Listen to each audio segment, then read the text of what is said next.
안녕하세요. 이원자입니다. 이번 시간에는 폴리에스텔 100%짜리 원피스인데 위에는 하얗고 밑에는 까만 이런 원피스입니다. 이런 원피스를 세탁을 하다가 이염을 시켰어요. 자, 지금 폴리에스텔 100%는 물 세탁을 해도 아무 상관이 없습니다. 근데 지금 이 옷은 우리 세탁업자분께서 드라이 클리닝을 했어요. 기름에다가 폴리 100%짜리를 세탁을 했어요. 그러다 보니까 어떻게 검정에서 흰 쪽으로 이염이 됐어요. 자, 여러분들 폴리에스텔 염색은 수용성 염료가 아니고 유용성 염료로 염색을 해놓은 원단입니다. 그러다 보니까 유용성이다 보니까 어떻습니까? 드라이 클리닝에 가면 기름이죠. 기름과 유용성 염료가 만나면 어떻게 돼요? 분해가 되기 시작합니다. 그럼 여러분들 폴리 100%짜리 정장 상의 슈터를 상의니까 드라이 클리닝 합니다. 어떻습니까? 반드시 물 빠집니다. 용제 다 망가집니다. 필터도 망가집니다. 여러분, 그래서 제가 누누이 골백번부터 얘기합니다. 폴리 100%는 무조건 물 세탁을 해주세요. 아무 상관없습니다. 정장 상이 아니라 뭐 우할배라도 상관이 없어요. 그러니까 여러분들 폴리에스텔은 1이라도 섞여 있으면은 물 세탁을 하는 것이 기본이다. 하지만은 여기 보면 라벨에 보면은 드라이 클리닝 표시가 되어 있습니다. 그 드라이 클리닝 표시를 보고 드라이 하시는 분들이 많이 있어요. 그 라벨의 표시는 어떻게 보면은 이런 기준입니다. 제조사에서 제품을 만들어서 정장 상의니까, 정장 상의 같은 경우에는 원단도 있지만 부속품이 많이 붙어 있어요. 그래서 집에서 만약에 가정에서 물 세탁을 하게 되면 옷이 망가질 수가 있어요. 그래서 제조업자가 드라이 클리닝 표시를 딱 해놓습니다. 그 표시는 뭐냐면 세탁소에 갖다 주세요 하는 소리나 마찬가지입니다. 그러면 세탁소에 오게 되면은 우리 전문가 세탁업자분들은 그 옷을 받았을 때, 이 폴리 100%구나. 그러면 이거는 뭐 웨트 클리닝을 하든지 물 세탁을 하든지 합니다. 그런데 일반적으로 공부하지 않고 너무 겁이 많으신 세탁업자분들은 라벨에 붙어있는 그대로 세탁을 합니다. 드라이를 합니다. 물론 드라이하면 옷은 망가지진 않습니다. 문제는 용제가 망가지고 필터가 망가지는 거죠. 그러면 얼마나 번거롭습니까?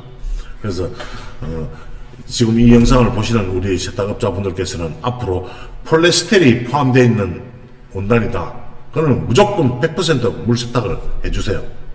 물 세탁에는 기계 세탁이 있고 손으로 빠는 웨트 클리닝이 있겠죠. 그 원단이 경화한 것들은 기계 세탁을 해주시면 됩니다. 하지만 원단이 좀 기계에 들어가면 망가지겠다 싶은 이런 것들은 손 세탁을 해주시면 됩니다. 그러면 아무 문제가 없습니다. 이염도 일어나지 않습니다. 근데 보는 바와 같이 지금 이 제품은 폴리 100%인데 물 세탁을 해서 이런 어깨 쪽 보시면은 검었죠.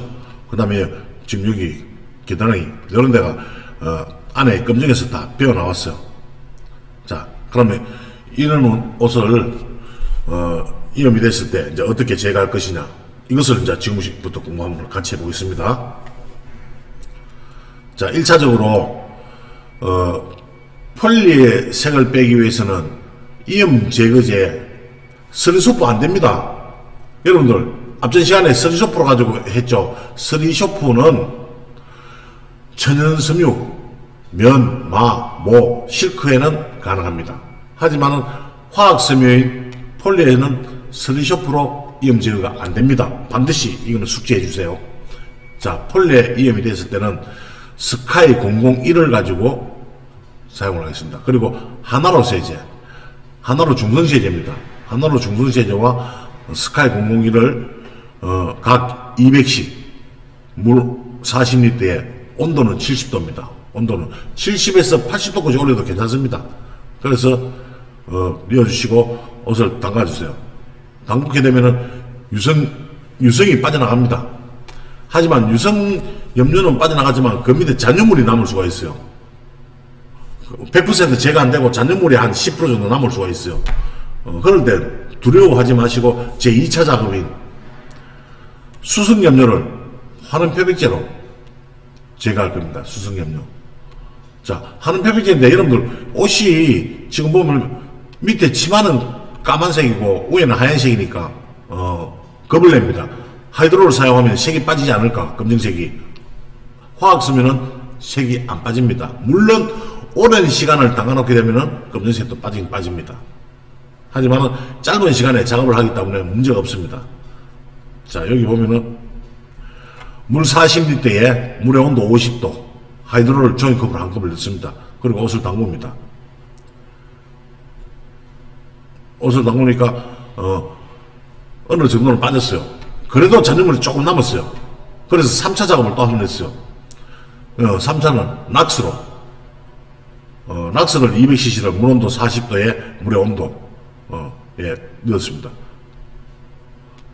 자, 이 하이드로 처리를 하니까 흰색이 붉은빛이 들었어요. 붉은빛. 여러분들 화학 섬유를 환원 표백제인 하이드로를 작업하다 보면은 본의 아니게 붉은색으로 나타날 때가 있습니다.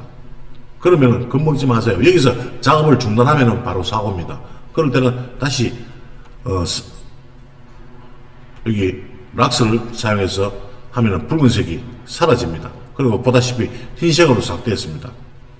흰색으로 됐으니까 사고 처리 다 된 겁니다. 지금 보다시피 처리를 3번 했어요. 시간이 많이 걸렸어요. 근데 제가 항상 하는 얘기지만은 미연에 사고를 안 내면은 이런 작업을 할 필요가 없습니다. 앞에 제가 얘기했죠. 사고 안 내려면은 폴리에스테른 물 세탁을 하시라고 얘기하시는 그것만 지켜주시면 됩니다.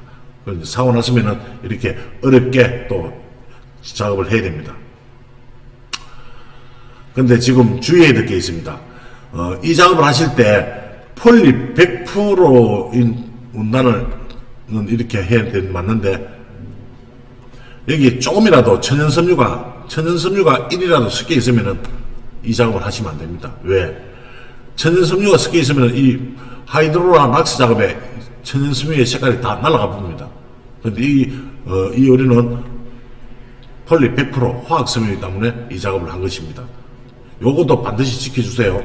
뭐 폴리 80에 면 20이다. 이 작업 못합니다. 면이나 모나 실크가 만약에 좀 섞여 있다. 절대 이 작업 하시면 안 됩니다. 폴리 100%일 때 하는 작업입니다. 자, 여러분들 잘 보셨죠? 그래서 지금 이렇게 이염된 옷이 새 옷으로 탄생을 한 겁니다. 모든 작업이 그렇습니다. 처음에 잘하면은 뒤는 편해요. 첫 작업을 못하면은 이루어집니다. 여러가지 요즘 좋은 케미칼들이 많이 나와 있으니까 이 케미칼들을 잘 응용을 하시면은 작업도 쉽게 할 수 있고 옷도 깨끗하게 잘 나옵니다. 자, 이번 시간에 공부한 것을 꼭 숙지하시고 기억하시고 이런 사고 두 번 다시 내지 않기를 바랍니다. 감사합니다.